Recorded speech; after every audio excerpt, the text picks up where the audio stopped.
Welcome, everyone. Tony Martinez here of the Real Estate Advancement Institute, home of the CDPE, the Certified Distressed Property Expert, and now also the Military Residential Specialist certification. Thank you so much for joining me today. I am so excited about once again having the one and only Melody Wright as a featured guest. Uh, Melody, last time it was April of 2025 Okay. that we got together. So Wow. you haven't been doing anything since then, have you? No, no, nothing at all. No. Okay, let's go do this. I don't, I want this to be all about you, and I want this to be about the group asking questions and everything else. But there's probably folks on here or will watch this replay later on that don't exactly know why you're here. So why don't you tell them a little bit about yourself? Sure. So I started in mortgage back in 2006, just in time to experience the great financial crisis at a top five mortgage originator and servicer. And, I got an education very quickly and what was going on. I was in corporate finance. By the end of it, they had me manage their default operation because they were in serious, serious trouble. We had, at the time, I had over 65,000 foreclosures in my portfolio, believe it or not. So I spent a year on the road actually going to all the default firms. Mm. And because, I'm a big believer that the only way you really move anything is by getting into the details and the only way you really understand it. And so that's what I did. I got into the dirty, dirty details. After that, I tried to fix the industry, tried to create some technology to fix the industry. And then I have an academic background. One of my presidents asked me, when are rates going to rise? That was his question because we were, as everyone can remember, we were going through this insane refinance boom. And that's when I really started getting back into macroeconomics, which is something I had studied kind of in college and in graduate school. And I realized, having done that, all my experience together with that everybody in the media was getting this story wrong. And mind you, I didn't think we'd have any trouble in mortgage back then because I believed kind of the credit quality gospel singing that everyone was doing. And I also knew that I had been part of trying to change things. What I failed to remember is that every time I really tried to change things at those organizations, they always kind of stopped. It was just too much to do the right thing, honestly. But the difference now, a big difference now from then, is that the government is actually sponsoring the subprime. And FHA, is, I'm sure a lot of you know, has really doubled since back then. And so, anyway, I have been, once I realized that people in the media were getting the story wrong and the data was wrong, I went on the road and I continue to travel across the country just looking at local markets. I track 86 markets each month for sales price and inventory, and I talk about the housing market and what's going on. And so, especially default. That was a little long. Sorry, Tony. No, no, it definitely, I mean, you definitely know what you're talking about. You're bringing a lot of experience and everything to the equation. And one of the things that I know that you're famous for is your road trips, Right. right? And you took one recently, right? You went to a few places. Tell us about that. Yeah, so I spent about 2.5 weeks. Just I went down to Florida again. I went for a housing policy conference and just could not believe my ears. Everybody was so bought into the inventory shortage. But in Florida, I did some site visits, and everyone was still lying. You would challenge. I did a secret shopper visit in Lakewood Ranch, which is going to go down in history books as one of the worst disasters ever and disaster of this cycle.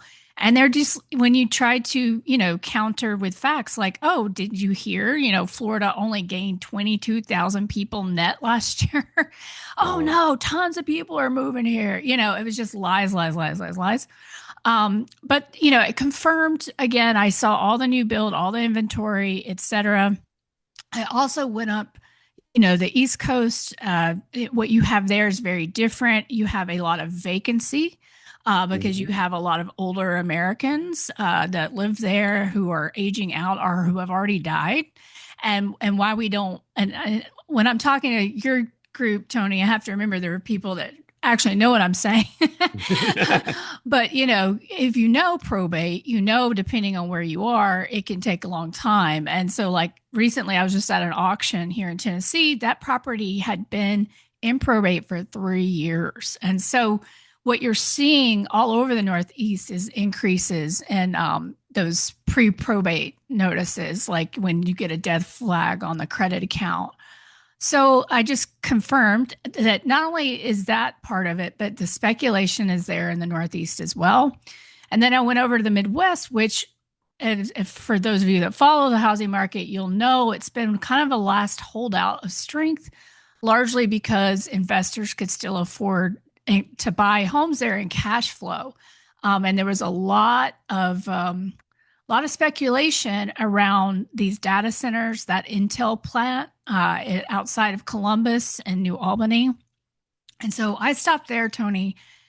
Again, saw a ton of speculation, but also I saw what's holding up our entire economy. We know this, we've heard this about the data centers, about AI, but there are 25,000 construction workers on site in New Albany. Wow. And, but the big problem is they don't have the power that they need for these these data centers to be up and running. They just simply do not have it. And in fact, in that location in New Albany, they had been working on the power grid since 2010. So they have done everything they can to shore it up. But you've got a meta data center there that's just simply not going to be able to get up and running. And so you have to think about what happens when these 25,000 people go home.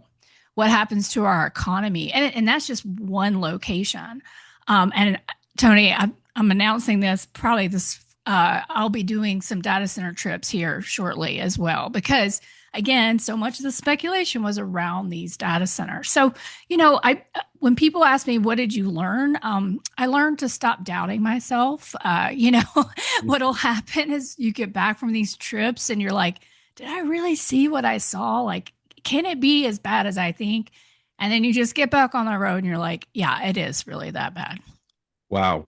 Well, one of the questions I asked you last year, and I waited a little bit to ask it, but I think it's time to ask it again. I asked the question, will it be as bad as the great financial crisis? Right. And this seared in my brain your response. Your response was, well, I think it's going to be worse. Yes. Well, it's been a year plus. Has your Hmm. opinion changed on that at all? No. And Wow. it's the thing is, it's just this takes an inordinate amount of time. And with the amount of government intervention we've had, Tony, that's what everyone gets so wrong about this crisis. Is like you basically had twice the intervention before anybody went delinquent, basically, or went, Right. so it is just in. I'm watching these FHA partial claim trial plans fail left, right, and center. And so if everybody probably remembers that they put those guardrails on in October. And when we talked in April, can't remember if they had just announced that they were going to put those guardrails on, because that's Yeah. when they had announced it. But October. Yeah. we knew it was going to be October, but then you have to know servicing. You have to understand that even though they went on in October, the way the trial plans work, it's going to take another year to 18 months for us to really start seeing that delinquency tick up. Right. And it's already started. We're coming off the floor. I think the latest report from ATTOM was 14% year over year, and the month before that, Right. 26%. And so it's happening. But what the servicers will do is they'll put you in that payment, that partial claim. You'll have to pay 3 trial payments, but they'll wait until you're done with that, the whole 3 months to pass, before they even start looking at you for foreclosure referral. And then there's still, believe it or not, and this I'm sure is just going to make everybody angry, but there's still some forbearance left. They didn't count the COVID forbearance against your total forbearance that you can have. And so, really, we're going to see, although we're definitely seeing delinquency tick up, and I want to talk about what I'm seeing in the prime books too, Hmm. we're not going to see it really start to materialize till Q4, Q1. And Wow. so So it will the foreclosure crisis, will it be worse? Yes, he knows. Somebody knows about that New Albany, those Mhm. data centers. Um, the foreclosure crisis, it might not get to the point it did last time, although I think it will, because they might intervene before, like Right. you might have the government buying up these homes. Because if everybody remembers, in 2012, the institutional investors are what really slowed the skid, right?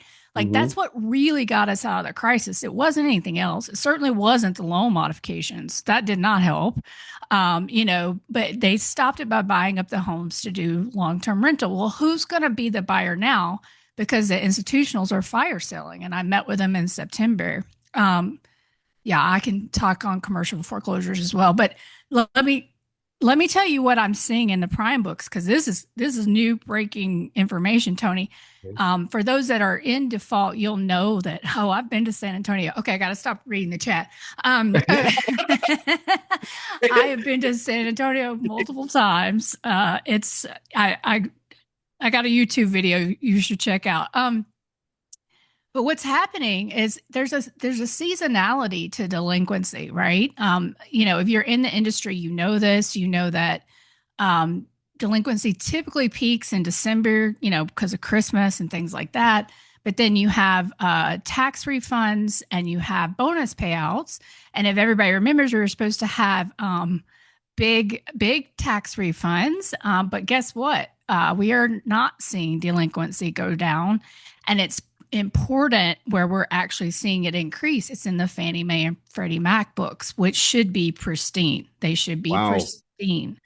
And so, you've got FHA in there too, but for Fannie and Freddie to pop up here, that's a big deal. And so they're joining the party. The layoffs are finally feeding through the system. Yeah. Those increased gas prices, food inflation. I mean, and property taxes and insurance. I mean, Tony, I was just doing a default review for one of my clients. And one thing that I do is I look at their big escrow advances, like just to Mhm. make sure, like, what's going on. Oh my word. I saw someone whose payment went up over $1,200. I mean, that's just insane. Just think of yourself sitting at home and suddenly you're told, I've got to pay $1,200 more a month on my mortgage. Like, it's massive, massive impact. And it was on a $500,000 loan. Okay. It's not even a huge house. So the consumer is under great, great stress. Yeah. Well, back in 2008, what started everything were subprime loans. Sure. Yep. Right. And then we went into the Great Recession, and next thing you know, A paper It's loans a paper. started to That's bubble, right. That's right? right. Because people were just out of work, right? That's right. This That's right. time around, it was, I think FHA mortgages are the new subprime. They are. I call them government subprime all the time. Yeah, all the time. And the default rate on FHA Oh my gosh. is scary. I mean, what are we Scary. talking about? Maybe 12, 13%. 13%. Mm-hmm. And this is also factoring in all the intervention, like you said, Yeah. all the stuff that was going on. Because we had Right. Don Comiskey on, and he talked about these scenarios of people were getting 14 partial claim mortgage. 14. Yeah, Right. insane. And Insanity. that's gone away or start to go away. And then I'm also concerned about VA because for a while Yeah. the government was buying up these loans and Mm-hmm. acting as the bank for these veterans, and they're no longer doing that either. Mm-hmm. So we're Yeah. going to see FHA. I see no reason to see that FHA is going to start going down anytime soon. No. And then VA Doesn't is seem going to so. start to go up. And now you're scaring me because you're talking about the A paper people because the Right. conventionals, right? They're Yeah. supposed to be pristine. And now, That's right. you know what? The economy is what it is. And That's right. I take every single report that comes out with a grain of salt. Yeah. I look at this and I go, okay. Mm-hmm. And I think everybody on this call knows somebody that's either been laid off or about to be laid off or they Right. themselves are laid off. I have two agents on my team that work for Spirit.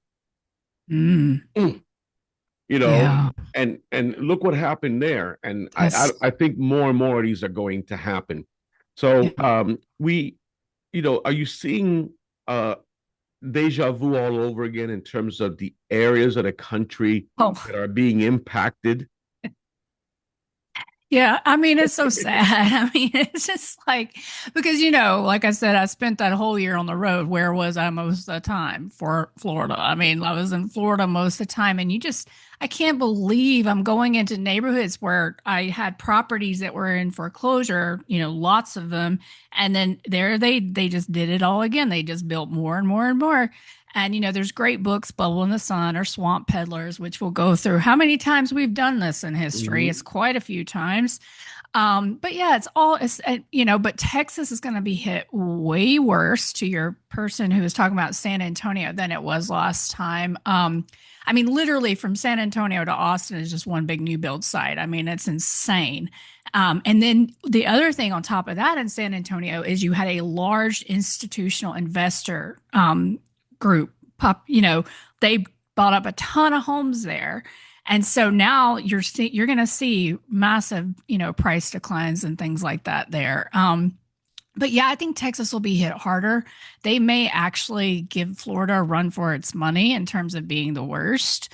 And also, you had a ton of people move to Texas that had to go back home. They got called back into work, and it was all these tech workers that they bought not one home in Texas. They sold their California home. They bought two homes, Mm. one to do a long-term rental and then one to live in. And now they can't get the rent they need. So many people are underwater that did that. And so many people did that because, passive investing, theoretically, it's being a landlord's not passive, people. It was just all the rage. But I think ultimately what's going to be unique is just how bad the Northeast will get hit. And it is, but it's years down the line. They've been losing population, but Boston is already starting to show severe stress. Their inventory is up 50% year over year because they've had double digit property tax increases 2 years in a row. And they have a very low owner occupancy there, which means tons of investors. And so these investors have to sell. So I think we are going to see places that maybe weren't hit as bad last time are going to get hit because Mhm. there's nobody there to buy those homes. There's just not. Right. Well, Florida's number one. Yeah.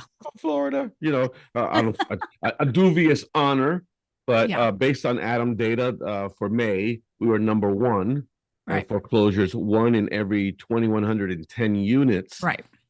it has a foreclosure filing on there. So we're right back up there again. Surprising is South Carolina. I have a lot of friends and associates in South Carolina. What's going on there? Because if Well, they weren't part of that mix back in the day. yeah. Good call out. Good call out. Well, so here's the places that are going to get really hurt too are what I call the halfback states. These are people can't afford Florida anymore. And Mhm. so people, South Carolina, Tennessee, North Carolina, Alabama, Georgia, they all built, like all the New Yorkers were coming to their city, all the Californians, and they speculated too. So you can go to these old southern towns, and it is one of the most depressing things. I'll never forget Unger, North Carolina. They just turned that town upside down. All these old homes, they were fixing and flipping them, but everybody was getting excited because that was outside of Raleigh.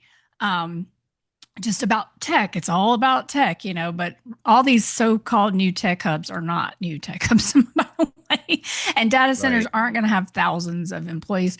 But yeah, we went to South Carolina in 24, and I mean, Myrtle Beach, man, they went crazy. But it's all over, it's everywhere, South Carolina. Because everybody's thinking, oh, though that's the retirees are coming. And so because most of the folks that are going to watch this are going to be our real estate professionals, how does the new construction impact negatively what's going on the resale? Is it the fact that these builders are so desperate right now to unload this inventory Right. that it is causing a lot of folks to go in that direction, or it's just what is that what you're seeing there? Yeah, that is it. I mean, you for the first time in history, we have had sustained new home prices lower than existing home prices. That had only happened one other time going back to 1968 which was June of 2005. And we know what was going on in 2005, right? And so, but now that's been it's almost every month. It'll flip, and because the builders have a different season than the existing home markets, they typically do better like in December and times like that. And so it flips a little, but it has been sustained now for quite a long time. But yeah, they're fire selling, and and they've overbuilt, and unfortunately they did a lot of emptying out of the towns too, because people went out to the exurbs. And a lot of these existing neighborhoods are starting to see vacancy. I believe people are going to come back to the city, especially with gas prices being higher. So, and nobody wants to do that commute. Right. So, yeah. Yeah. It's when you talk about second homes and everything, one of the things that I teach in the CDPE course, that an area of tremendous opportunity for real estate agents is to approach all these folks that bought short-term rentals, Hmm. right? And that was the rage, right? That was the rage Yes. during COVID. Money was cheap. People got these DSCR Yes. loans, Yeah. The which is DSCR. Yep. yeah, subprime for investors, right? Salte. Yep. Stated Yep. income. Yep. Yep, based on the income. And you know what? They were, the money was flowing. The money was flowing for a Money was while, flowing. and Yep. then cities started saying no mas, and then states said we don't want you. Uh, you know, uh, you got associations that say we don't want you, and then the market got saturated. So saturated. Got Yep. saturated, and these folks they just can't turn around and rent that long term to someone. They won't be able to cover their nut, right? No. Because the banks told them you can make 10 grand, and they use really faulty programs to do that, like Right. AirDNA, which uh, they don't tell you when you subscribe to AirDNA that they give you the optimistic occupancy numbers. It's not the reality. And Right. I only found that out because I was helping somebody do an underwriting tool, and I was on the back end of the platform being like, what is this? So, yeah, so they can't, because now they thought they were going to make $10,000 a month in reality. And that's what they got a loan for, because these Right. underwriters did that. And now they're not even getting 1,500. So it's a bloodbath. And you are seeing fire selling in a lot of these saturated Airbnb markets for sure. Yeah, as real estate professionals, they really have to make an effort to target for rent by owners and these, non-occupied, properties in terms of Right. owners. And I think there's an excellent opportunity there. And a lot of these folks, and here's the thing, and this is, I always have to remind everyone, something that's so vastly different from what we have going on right now to what was happening during the great financial crisis is that, at least for now, quite a few people still have some measure of equity in their Right. properties. Yeah. And Theoretically. it's just, Yeah. it blows me away. I think it's borderline criminal that somebody that has equity allows the bank to take their home, right? And now the bank has it, instead of these folks walking away with dignity, exiting with dignity, walking away with a check at closing, they're going to have to pursue the bank for what's left over after whatever they sold it for. Who Right. knows what the bank decides to let the property go for, right? As long as Right. they're covered, right?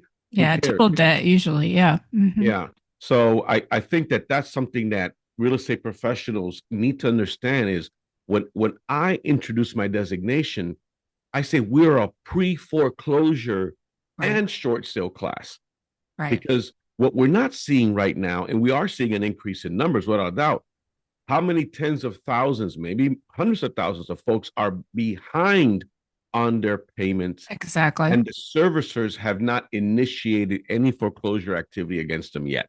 Right. Because Right. they have to wait 4 months. They have to wait till they're at least Yes. 120 days in default before they start something. And even then, they're no Takes rush. forever. Yeah. Yeah. Yeah.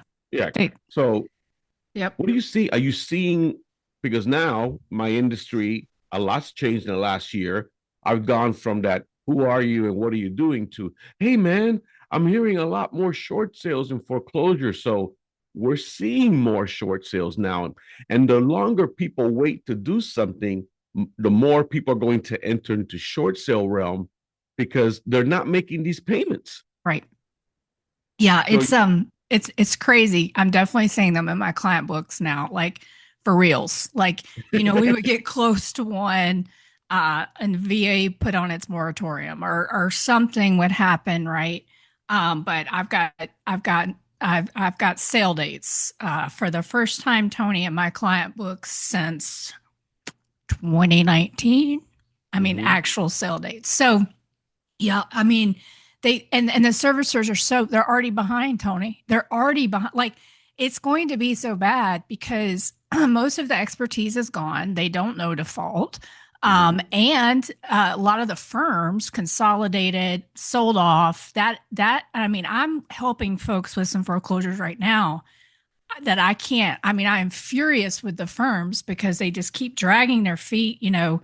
So that's also part of it is it takes because right, you know, you get to your 120 days, then you have to do Hmm. your pre-referral checklist.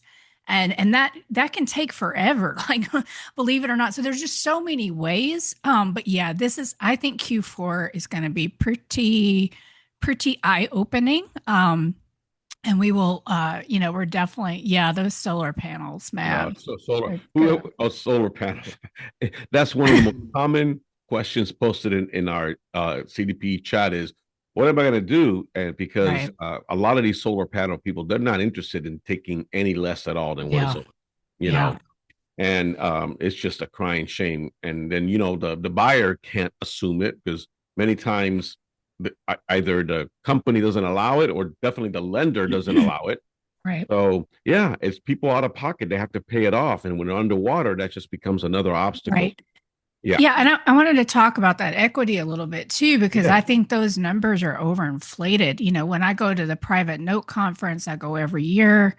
Um, you know, I talk to these servicers that aren't even reporting to credit. Now, who are these people? They're the people that bought, you know, Fannie and Freddie have their non-performing loan sales that they do routinely.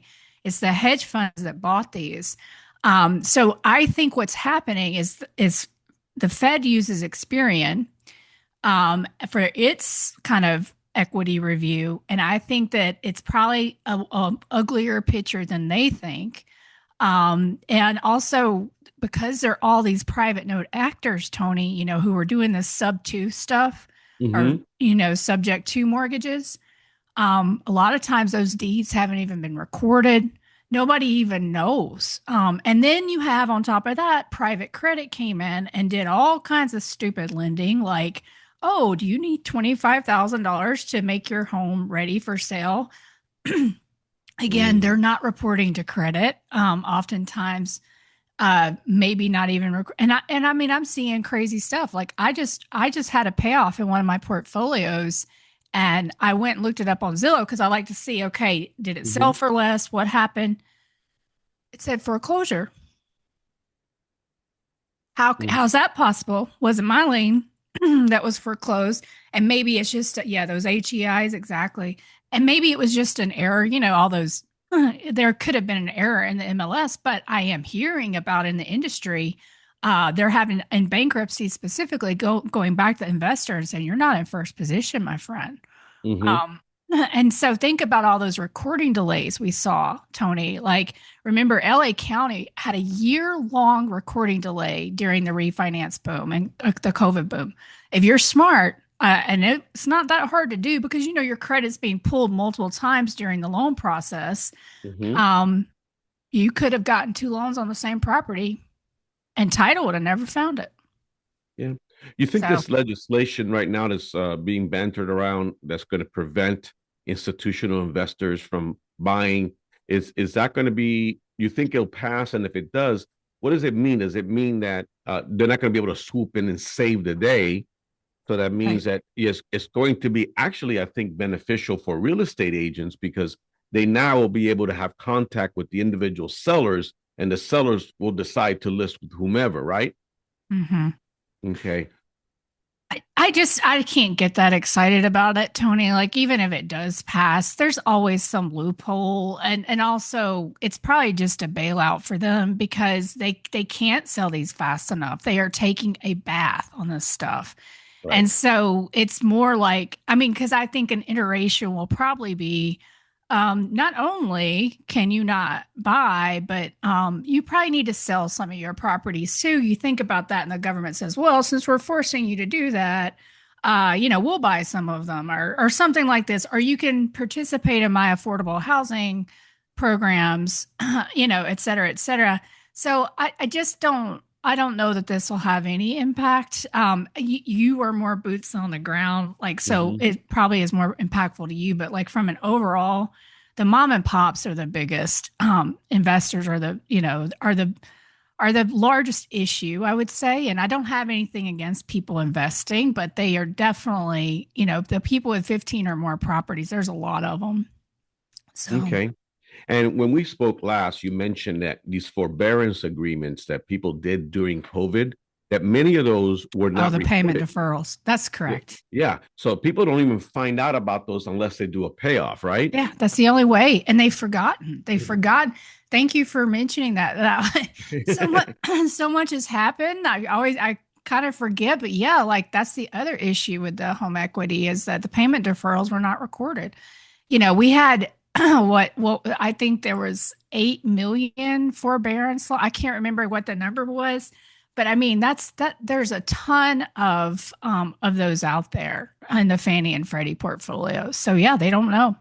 And the Yeah, payoff they don't comes and they're know. like, what? Yeah. You Hmm. know what I teach agents that they need to do, and their eyes open up because most don't do it. I go, when you take a listing and you're under the impression that it's an equity sale, right? That they're not underwater.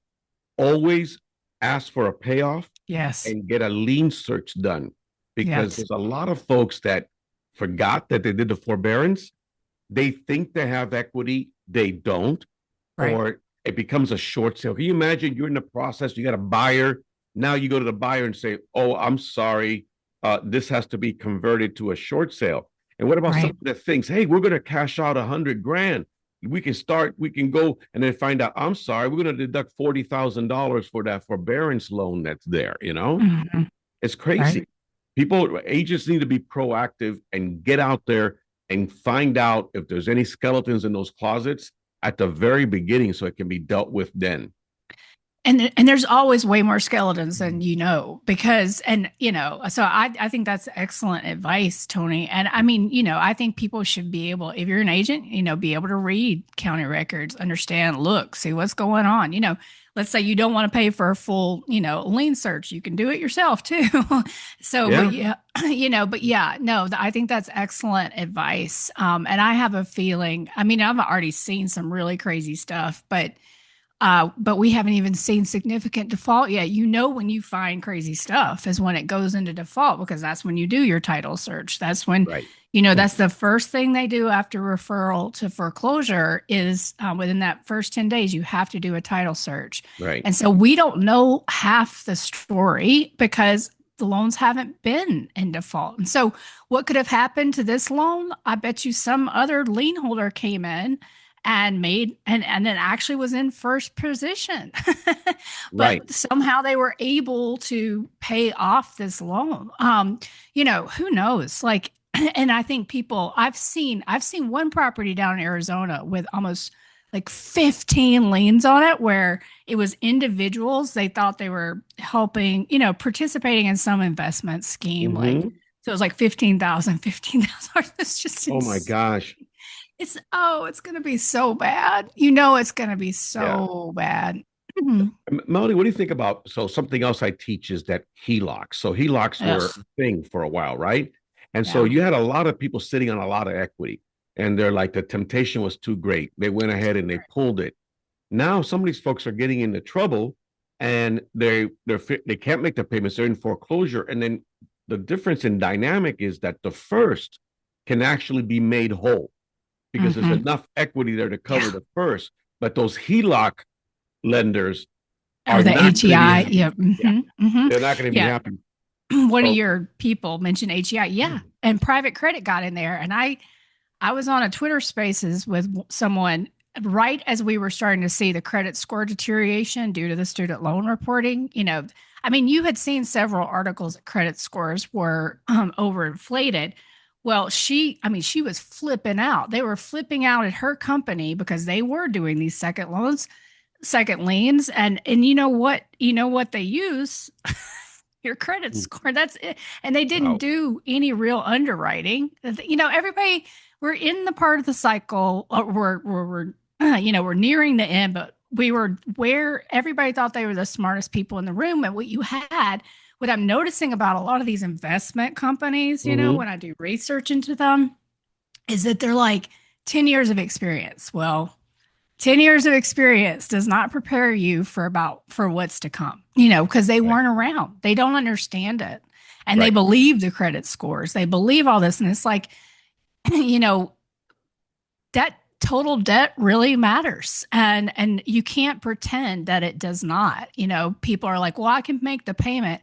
Well, yeah, until you can't, Yeah. until your property taxes and insurance go up by 12, like you have an extra $1,200 you have to pay every month. You can't make the payment anymore. And Yeah. so, yeah, and that's also part of the cycle. We saw the same last time. We saw insurance and taxes go up. I mean, and it always has a little bit of a like, prices start coming down. That stuff keeps going for a little while, Yeah. and that's what's going to happen. So, yeah, and Yeah. the Rockets, the UWs, like all these guys, they weren't around. They weren't big enough to understand what they did not know. They still think Right. FHA pays claims. Yeah. So, you mentioned, or somebody typed in about HOAs, and it depends on the area because Florida Mm, HOAs are very predatory. They'll yeah, go, they'll go they're super after lean those homes. states. Oh Yeah. yeah. Yeah. They'll go after those houses Yep. because the minute you get into lien, they have a lien on the property, the foreclosure action is soon to follow.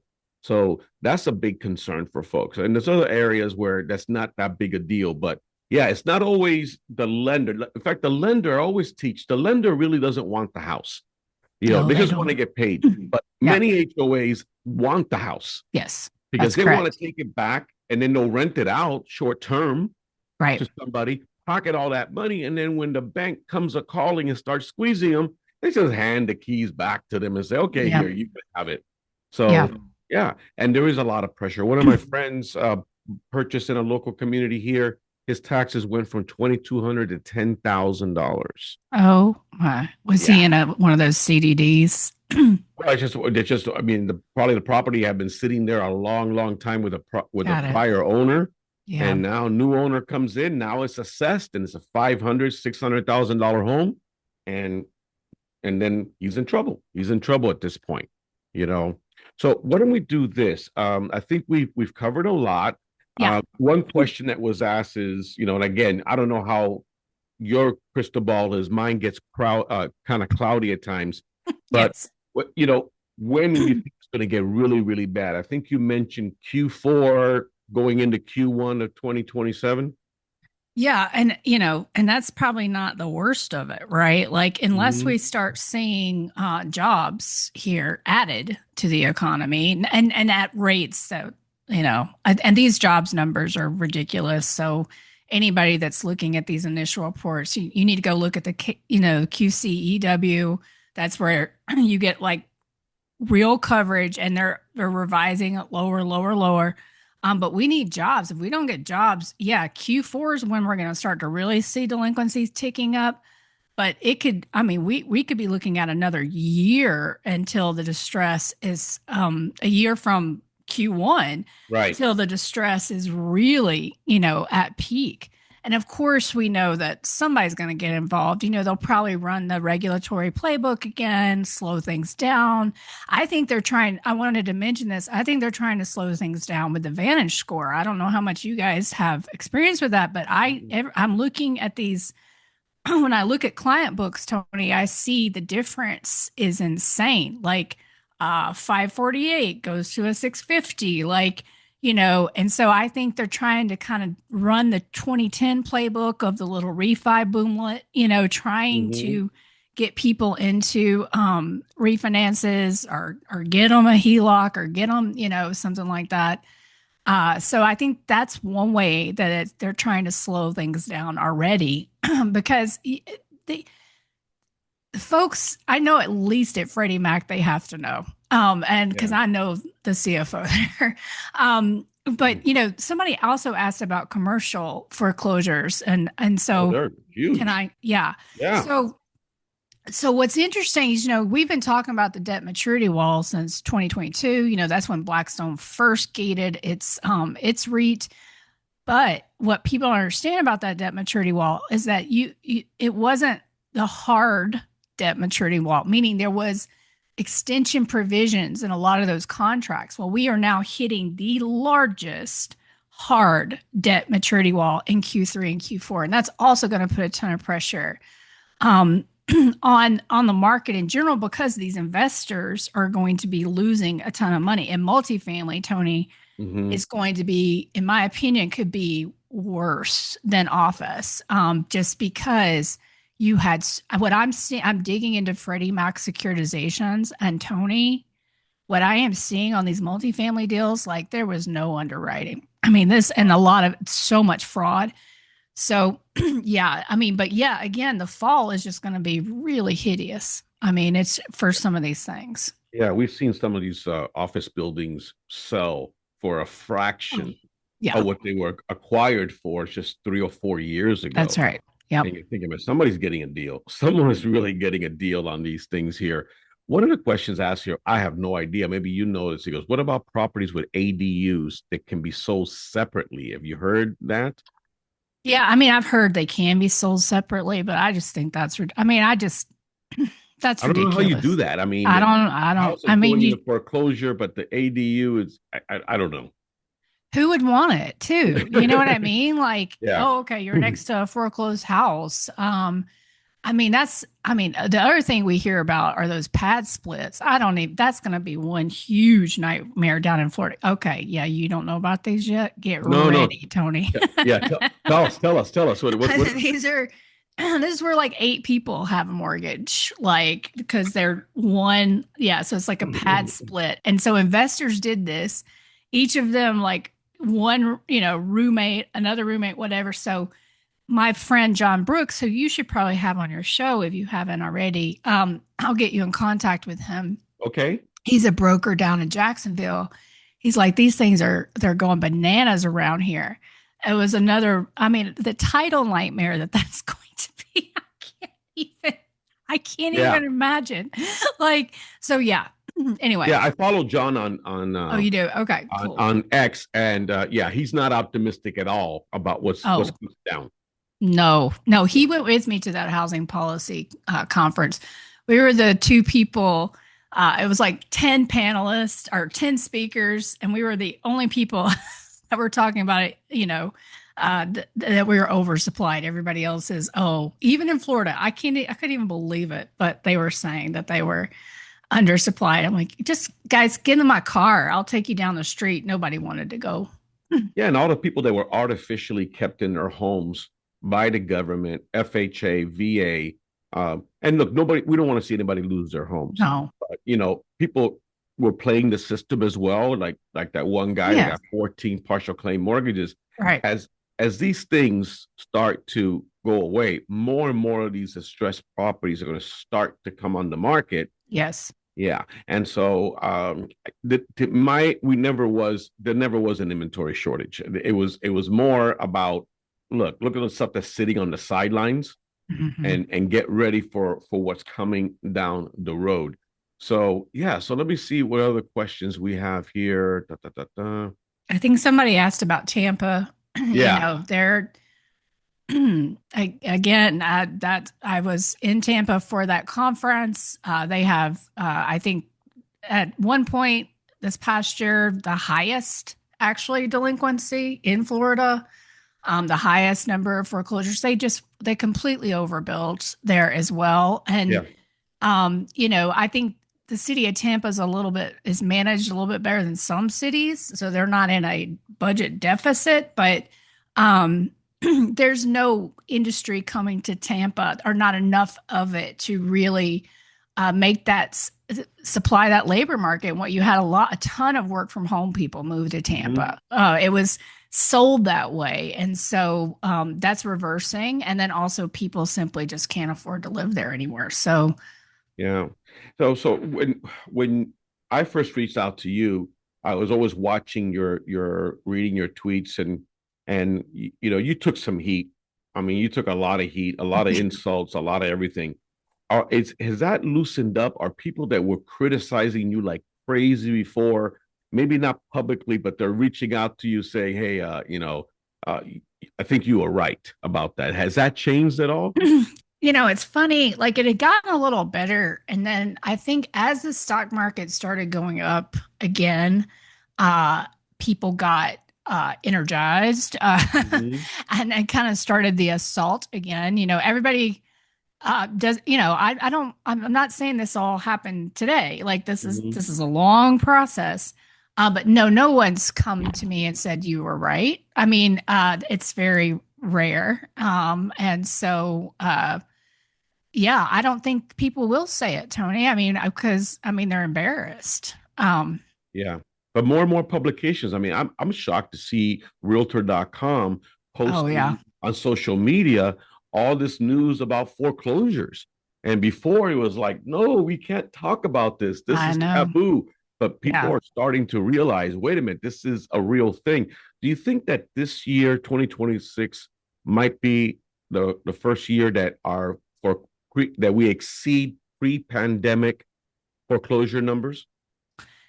It'll probably be next year, but Okay. but just when you look at the raw numbers, but I don't know. It could be. I mean, you know how this happens. It's like gradually, and then boom. Like Boom. like Yeah. I mean, that's like when I opened my client books in March and April, I certainly did not expect to see new 30-day delinquency. And I was like, holy cow. And it wasn't just like, oh, it's a onesie twosie. It was like an over 100% increase, month Mhm. over. I mean, it was huge. And if you run default, the last thing you want to see is increases in 30-day delinquency because it's telling you that the stress is real. Because as we know, we run on credit scores, and nobody wants that credit score impacted. So it could happen faster, but likely, I just feel like as much as the industry is kind of admitting, Realtor also came out and finally admitted that their, listing price is down year over year. Last year, what they did was they restated them all in April. Had they not done that on the Fred site, because that's who, Mm.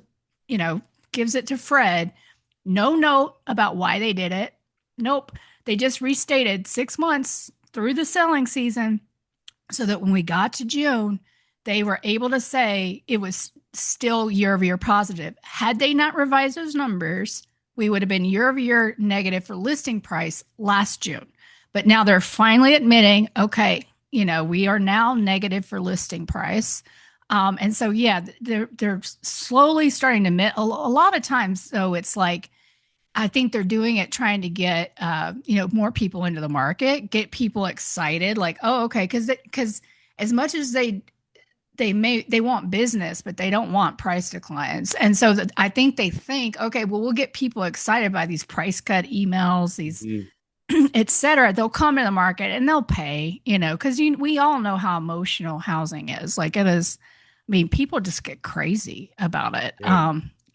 But it's Yeah. their shelter, so I get it. Yeah. I read it and it makes a lot of sense. It says everyone wants housing to be more affordable, but no one wants the price of their home to come down. That's right. Yeah. And at the end of the day, the only way that we're ever going to cure this affordability issue is for prices to come down. That's right. And we're seeing them come down. You're seeing, Yes. right? Oh, Where yes. where are you Yes. seeing some of the biggest drops in property?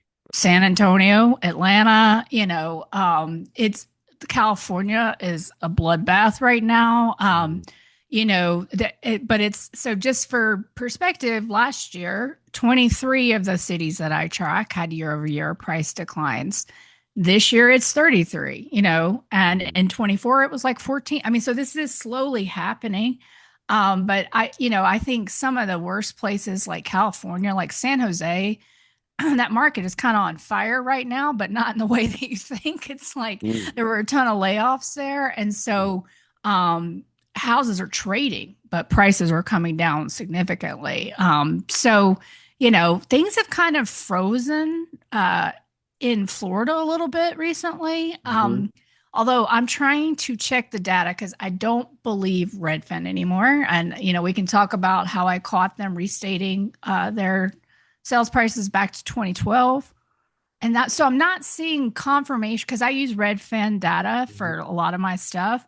I'm not seeing confirmation on some of this in Zillow. And so Hmm. I actually have John looking into Fort Lauderdale for me because something very weird is happening there. And I know how much supply is there. So Yeah. um, but so it's kind of like you've got this little in the season we typically should see prices, firm up because the people that are transacting can transact. And so they're buying the higher price homes or getting those mortgages.